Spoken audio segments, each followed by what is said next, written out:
Welcome to the swamp, where you find yourself in a copy-paste Breath of the Wild with Pokeballs. You gotta catch them all, then throw the captured creatures into a conveyor belt to be sent into a huge pool of soup to be devoured in the most brutal yet hilarious way. Craftopia is one of those out there games where the trailer alone will get you hooked on the various adventures and crazy ass contraptions that you could build. They recently came out with the Seamless World update, so now is the time to dig in deep and to see how the game is with the complete overhaul it's had. Let's get into it.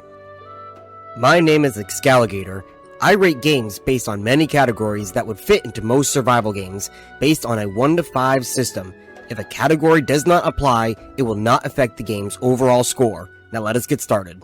So I've played this game for over 40 hours in the last week alone. That's a full-time job that I've spent on this game, and I found it addicting and incredibly fun. I will say though, the game is unfinished and only half of the map is currently playable, so I've not really finished the game, but it's due to the fact that it's locked off. So I'm going to review and rate the game based on what I saw in my 40 hours.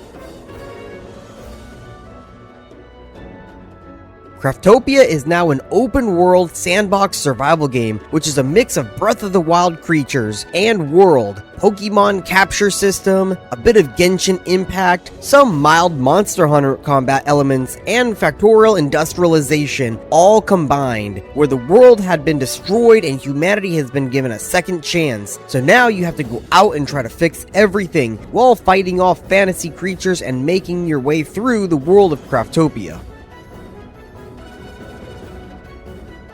This game doesn't require a powerful computer to run, mid-grade at best, though I feel more comfortable with an above-average computer. Even with a stronger computer, there are still some issues with frame rates, which I'll talk about in the bug section. Chick! Oh my god, I'm a fucking femboy. Look at this. I like the hair physics though. That's actually cool. Please tell me. Wait, let me go to face real quick. Oh yeah, oh, what the f-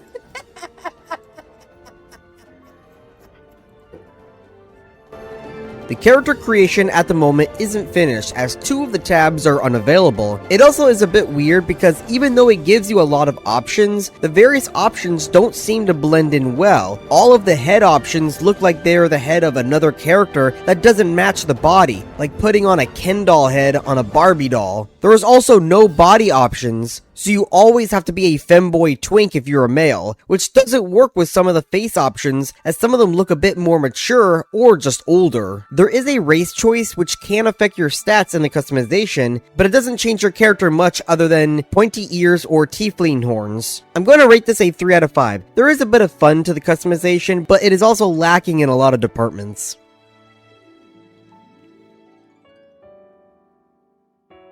Before I say anything, watch this clip.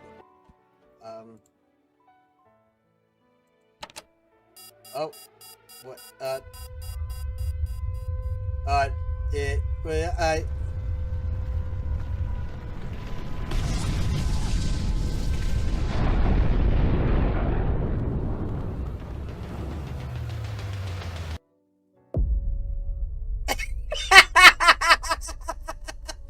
What?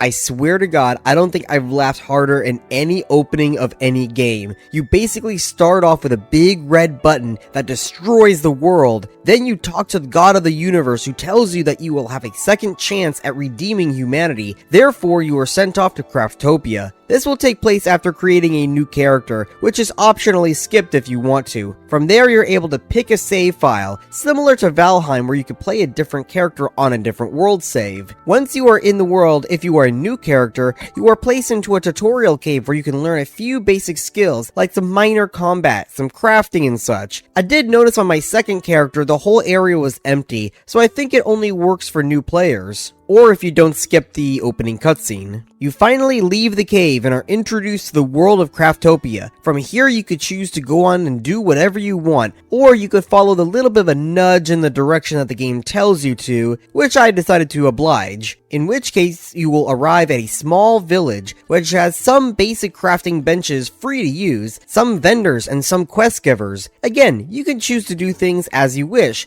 Go off and explore, you can craft, build, or just kill monsters for quests. Personally, I ran off and found a dungeon that I tried to take on with no armor, a sword stone, and while I did die 100 times, I did make it to the final boss of the dungeon, which of course was a bit too much for me in my current state. I eventually left and actually leveled and geared to take on the boss and defeat him. I'm going to rate the intro a 3.5 out of 5. The reason why I rated it lower is, even though I gave it a bunch of praise just now, it is because the tutorials are a little bit lacking due to the localization, which made reading quests also a bit terrible, though sometimes funny. Definitely a fun intro the first few hours into the game, but could use some tweaking.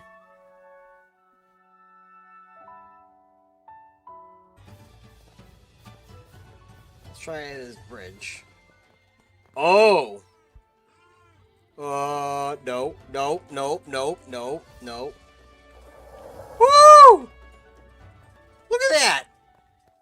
The exploration is going to be both amazing but also a bit lacking. With the introduction of the Seamless World update, the world is no longer segmented into instance areas, and you can go to all of them, as the name suggests, seamlessly. While there are a ton of islands from the original game, the most notable ones are really identifiable, such as the various castles, the large bridge, and some other more noticeable ones. The various biomes are divided into zones, which are level ranged. The first biome is the plateau, which is going to be your level 1 to 10 area, while the next area is for level 10 to 15, and so on. The first few areas, though, in my opinion, look exactly the same. They are different zones, but they're all green meadows with some trees and a lot of verticality. Now, the third zone is much larger than the first two, and even has subzones, like the poison swamps or the lava area. There's even a fiery desert beach that will give you a bit of a taste of the future zones ahead. But past the first three zones, the others are much different in terms of theme. The fourth area, being the archipelago, is very beautiful with pink cherry blossoms and the Japanese-styled buildings and the music alone.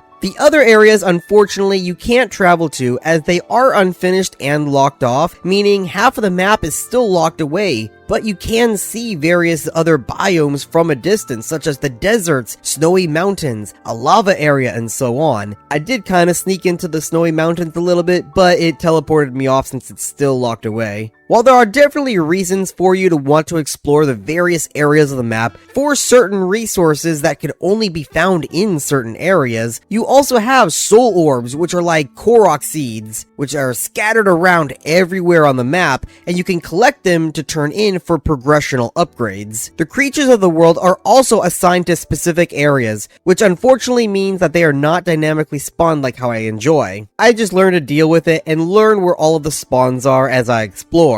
There are challenges around the map you could choose to partake in, which range from killing NPCs or collecting crystals in a time period, kind of like an old school Zelda or 3D Mario game with the red coins. Various NPC camps can offer rewards for killing various mini-bosses within. You also have creatures that only spawn at night, such as skeletons and werewolves. And out in the world, you could frequently come across both mini-bosses as well as powerful world bosses that are always double the level of the region that you're in. So while eventually they can be out-leveled, for the time being they are extremely hard to defeat. While the map is very vertical, which is usually a dislike of mine, the movement in this game makes it much more bearable. As you unlock various talent points, you can learn to not only get movement speed, but also double jumping, stamina reduction for climbing, and so on, which makes getting around the map much easier. You also have your pets to serve as mounts. You have machines to ride on like motorcycles and dune buggies, not to mention the glider. The downside to the map is that there are many areas that are out of the ordinary and practically call for explorative players to discover them and to find the hidden secrets within. Unfortunately, the various areas that are like that have no reason to explore them.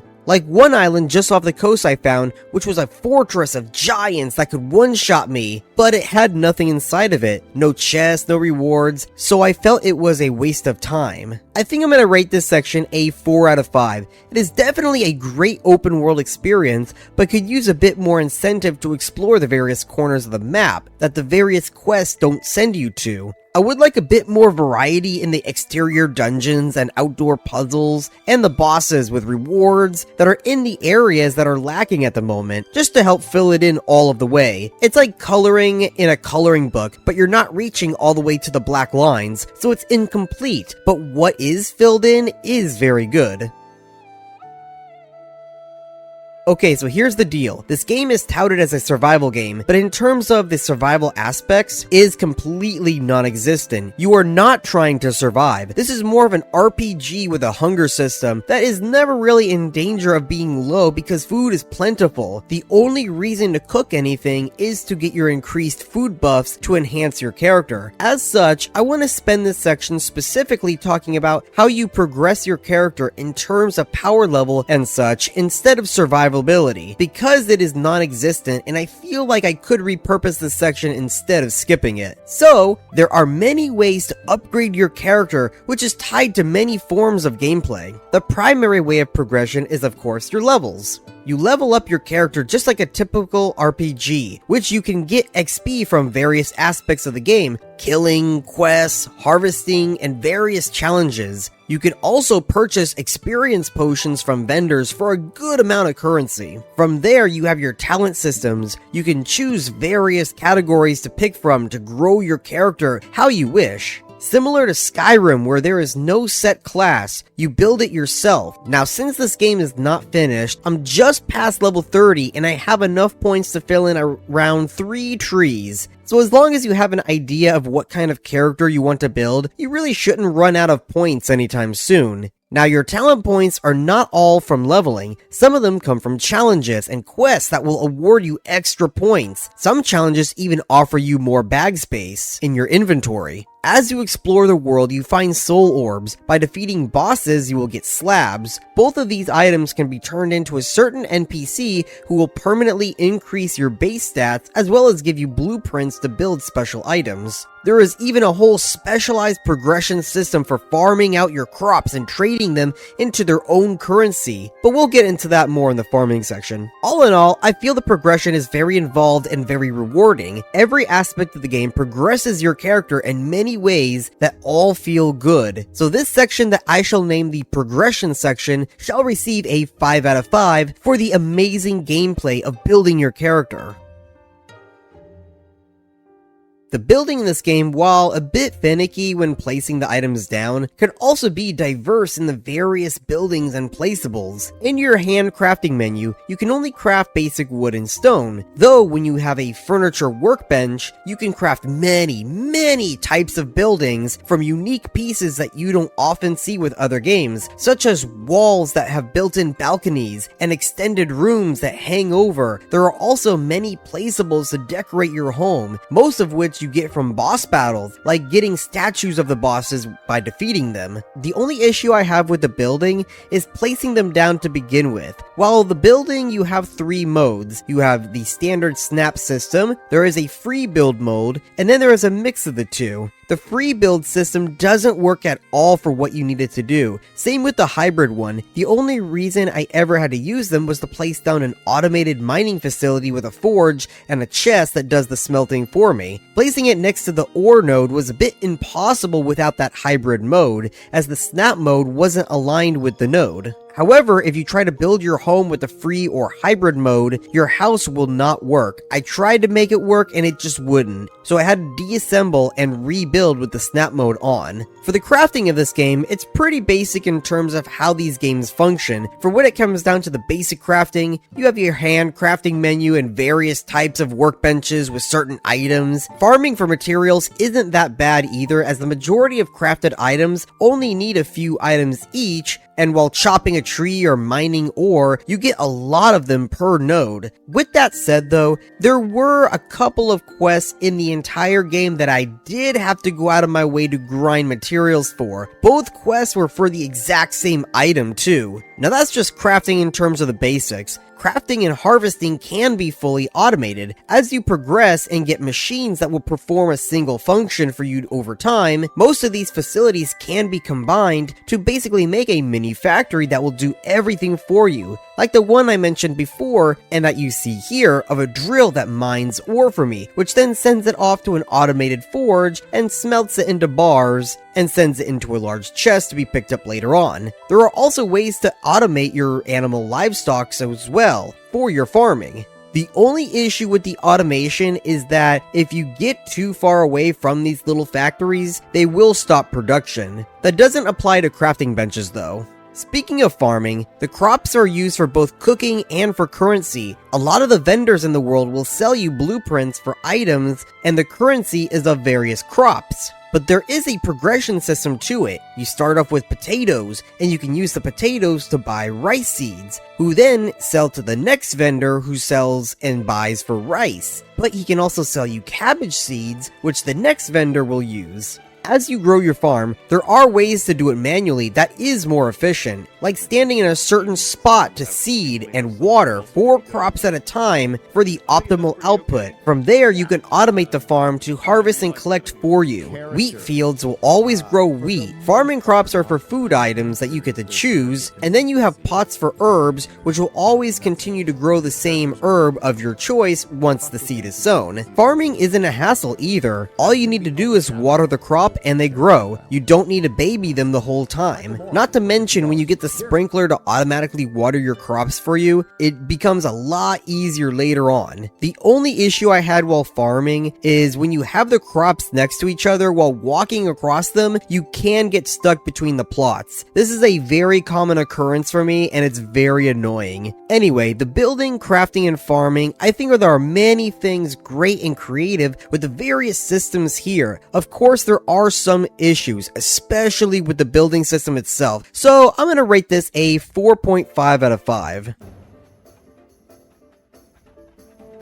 The PvE definitely takes getting used to. When you start off, you are given a one-handed weapon, just a single one-handed weapon, which is a bit awkward to use. Combining it with a shield can work better for those who enjoy that kind of gameplay. I tried to use a two-handed sword, but it was a bit too slow for my taste. And yes, while that is how they're supposed to function, it's not my favorite. Now the dual wielding, that was my jam. Once I learned you could hold another sword, I was rocking with the damage output and using my agility to dodge attacks and perform combos. There was also a magic system where you could be a mage or a healer. You could also use a katana like a samurai or a spearman, even a ranger with a bow, and later on you can unlock guns. Going back to the talent tree system a moment, the various skills you can choose from will allow your playstyle to be empowered both passively and actively. You can teach yourself passive abilities to continuously do more output in the damage, while active abilities become spells and actions that would be similar to an MMO, but with a larger cooldown to the system, as this is supposed to be more of an action combat with occasional ability using. Now abilities do use mana, and if you are a melee user like me, you won't use as much abilities, therefore you don't have to worry about your mana as much. But a magic user whom all of their spells are active abilities, you will of course require more mana. There is also a retaliation ability where if you perform a perfect dodge, you can choose to strike back at the enemy with the added bonus damage and a possible shield break. You will know when you perform a perfect dodge when you see the game slow down as you roll out of the way. When you shield break an enemy, it causes the enemy to be open to attacks while they are dazed for a short period of time. In this moment, you will deal extra bonus damage. Some enemies can come in elemental variants like fire, poison, poison and lightning. Each of these can be extremely dangerous in their own way. Getting a debuff of poison or being on fire will drain your health quickly. Later on in my playthrough, those would be the majority of the reason why I died to basic enemies who were not boss battles. Speaking of bosses, while there are many bosses that don't really do much in terms of mechanics, they just have increased health and damage output, the bosses themselves will have many abilities to dodge and avoid, some of which can be one-shot kills if you don't avoid them.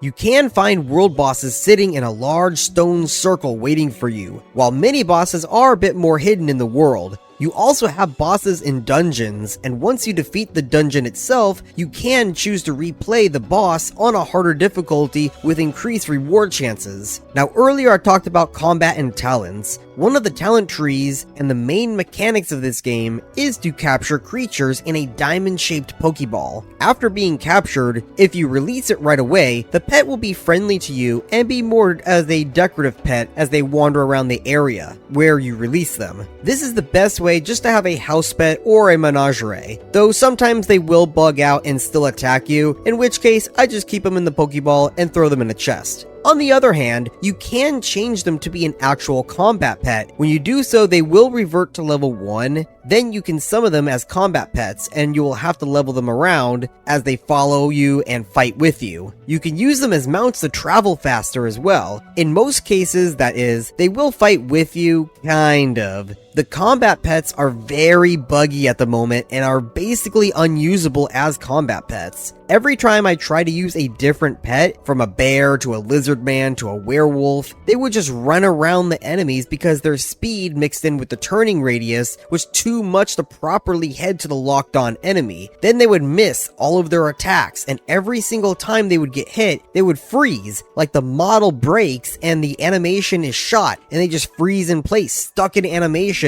that will not get out unless you mount them or return them to the Pokeball. Which sucks because it would be awesome to fight with these various creatures, and every single living being can become a pet. Bears, wolves, even the copy-paste Zelda creatures, and so on. Boss battles later on will even become tameable as well as later progressional items become unlocked. Okay, so the pet system unfortunately is completely borked and unusable, but the rest of the combat and PvE is very fun. Of course, once you get used to the odds system and find your playstyle. So I'm gonna give this a 4.5 out of 5.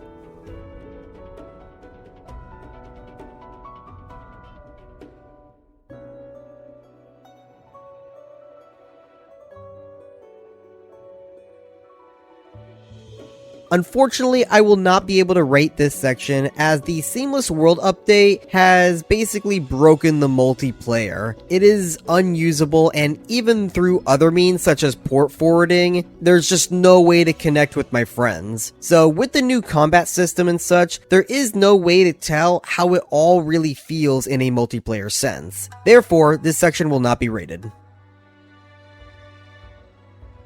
This game is not a story-driven game, at least not on the surface. Even while playing through the main quest line, there really isn't any juicy story to follow. It seems very generic with the go collect 10 bear asses, then repair the tower in this area. Okay, now let's move to the next area type of quests. On that note, the localization is also very badly translated. It looks like the developers ran the Japanese text through a Google Translate and it only worked half of the way. The majority of the dialogue is broken up in a way that sometimes makes no sense at all. Sometimes the dialogue breaks and shows Japanese letters. A reload of the game will fix this. Either way, this section is not going to be rated, as this still is early access, and the localization of the text for quests can be fixed later on. Also, the way the game is doesn't really need to be a story-driven game, it's just a fun action-adventure RPG.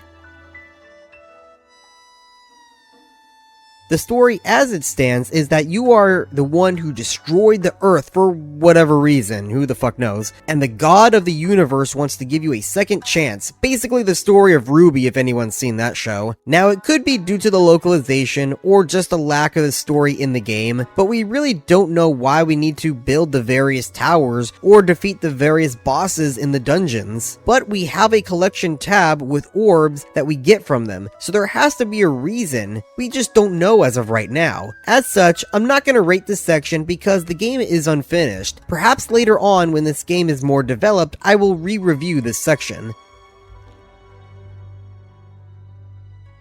While the actual endgame is not in the game as of right now, there is still a decent amount to do outside of the main questline. The main questline simply has you do a few quests per zone, and then finally build the tower of the area and defeat the final boss of the dungeon before moving on to the next area. Outside of that, you have tons of areas to explore that the main quest doesn't take you to. You can build your farmstead, you can go play with various automated items to get creative and test various systems. There are many mini bosses hidden out in the world, not to mention world bosses. There are tons of side quests too, and so far I've only found one optional dungeon, but it really wasn't a dungeon, more like a boss challenge. Either way, you have a decent selection of gameplay to do outside of the main quest line, so I'm gonna give this section a 4 out of 5. I only dropped it a bit because it is, again, unfinished. Therefore, there is content that is locked off. There are Steam Workshop mods you can acquire, however, when browsing through them, they are very generic. Most of them only add a single quality of life option to the game. Some of them I see could also be useful, while others are useless. I don't see a lot of them adding content, but it is possible to happen in the future as this game becomes more popular, if that is the case. If not, it could end up being like another Dark and Light, but we'll see whatever happens. This section, unfortunately, is gonna be a 2.5 out of 5 due to the lack of good mods available. Ever since the announcement of Palworld, which is another highly anticipated game by the same studio, many of the fans of Craftopia have been worried that the work of Craftopia would have been abandoned. Luckily, that doesn't seem to be the case, as for a while there was almost nothing added to the game. It was all because of this massive update being the Seamless World update. Now that the world is open to explore, they have a set roadmap ahead of them to continue adding and filling in the rest of the world. This month shall see the introduction of a new zone and an age, with months after that only increasing the amount of gameplay that will be available, including a dedicated multiplayer server in September. They claimed they had run out of time for all of it, so it will be added later on when it is finished. I am completely okay with that. Yeah, it sucks to not get all of it at once, but instead of lying to us, they seem to be truthful and open about the fact that they ran out of time instead of making excuses, and will release it when it is done instead of now when it is unfinished. Since there seems to be a clear roadmap ahead and the game devs are active on the Discord, I'm gonna give this a 4 out of 5. I'm still a bit skeptical as sometimes roadmaps are thrown out the window. This is definitely a wait and see situation, but as of right now, the future is looking bright. Yeah, have it face this one. There. Okay, you just kept going. How did you get over there? You jumped! That's like scary though. Have the light face this one first. I'm afraid to do parkour. See? I messed up. Why did you move it? Because that's gotta face that one first. It's gotta face this one first that I'm at? Oh my god. Where it's facing, it's fine. I don't see it hitting anything. Yeah. It's hitting that one over there where I'm facing. No, it's not for us. No, it's not. Not for us. Well, for me it is.